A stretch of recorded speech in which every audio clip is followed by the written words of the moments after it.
Біздің бұл үйге көшіп келгенімізге 3 жыл болса да, ешқандай ремонт жасамағанбыз. Бізге дейін 1,5-2 жыл бұрын жасалды деп айтты бұрынғы иесі. Бірақ маған қабырғалардың, есіктердің түстері мүлде ұнаған жоқ. Сондықтан өзім қалаған дизайнда үйге ремонт жасап алғым келді. 12 месяцев дүкенінің кеңесшілерінің айтуымен осы Grand Victoria Ultra деген бояуды алған болатынмын. Ашқанда күлгін түсті көріп шошып кеттім. Мен негізі сұр түске колерлетіп алған болатынмын. Сөйтсем оның бояуының құрамында күлгін түсте бар екен. Араластырған кезде сол сұр түс шықты. Бұл бояуды алып қойғаныма 2 ай болса да, процесс жаңа ас үй жиһазына тапсырыс беруден басталды. Бұл біздің бұрынғы ас бөлмеміздің көрінісі. Жөндеу жұмысын осы бөлмеден бастадым. Қабырғаны шаңнан тазартып, артық заттарды бөлмеден шығарып тастап, ютубтан көргендерімді бастап кеттім. Ремонтқа қажетті заттарымды толықтай сатып алып, валикті скотчтап артық қылдарын алып тастадым. Бүтін обойды бояуға болатын білгеннен кейін сол туралы көптеген информация ала бастадым. Таңдаған бояуым матовый болды. Палитрасы өзім таңдаған түстен темнылау болып шықты. Екінші рет боялғаннан кейін қабырға айғыздалмай әдемі болып боялды. Қызды мен сол күні дәлізді және кіреберісті де бояп тастадым. Осы кезде бояудың түсі өзіме ұнамай қалып, темный болғанын көріп өзім шошып кеттім. Бояғаныма өкініп те қалдым. Есіктердің ақ түс болатын есіме түсіп, өзімді сабырға шақырдым. Үйдің қасындағы дүкеннің сатушысы есікті бояуға белый домның эмаль краскасын ұсынды. Не болса да көрейін деп бірінші пробаға бір банкасын алып көрдім. Боялған кезде өзіме ұнады. Күнделікті ремонттың процесін тиктокқа салып жүрген болатынмын.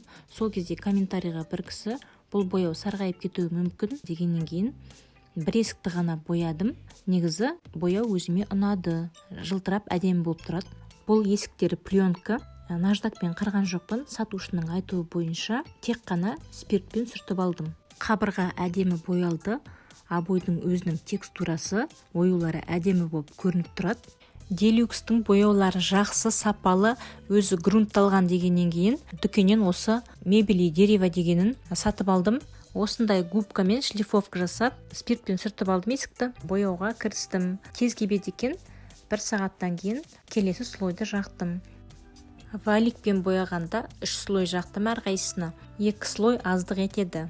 Барлық есіктің тұтқаларын шешіп, жуып, спиртпен сүртіп алып, кептіріп, оны банкідегі краскаға малып алдым. Бір-біріне тимей әдемі кепсін деп, барлығын іліп қойдым. Бұл красканың есі қатты шығады, майлы, толықтай кебуіне кем дегенде 2-3 күн қажет.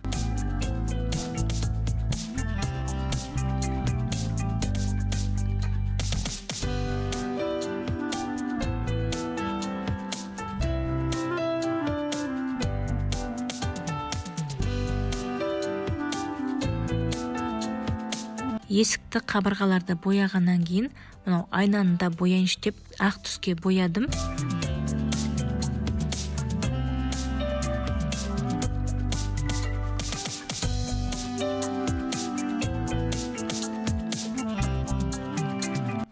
Кіреберістегі қабырға қисық болатын. Бұл жердегі счетчикті алып тастап, басқа счетчик салған кезде қолымыздан келгенде осы болды, қисық болып. Енді сол қисықтықты жасыру үшін мына жерге кірпіштің суретін салғым келді. Ақ түсті эмульсия алып, қолдан трафарет жасап картоннан кірпіштің суретін салдым, бірақ трафарет дұрыс шықпады. Кейіннен щеткамен қайтадан дұрыстап жіберуге тура келді.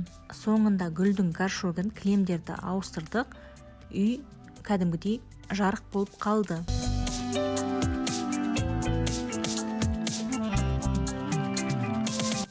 Келесі видеода ас бөлменің орындықтарына реставрация жасап, ескі гарнитурдан островок жасағанымызды және де ас үйдің толық ремонтын көре аласыздар. Каналға тіркелуді ұмытпаңыз.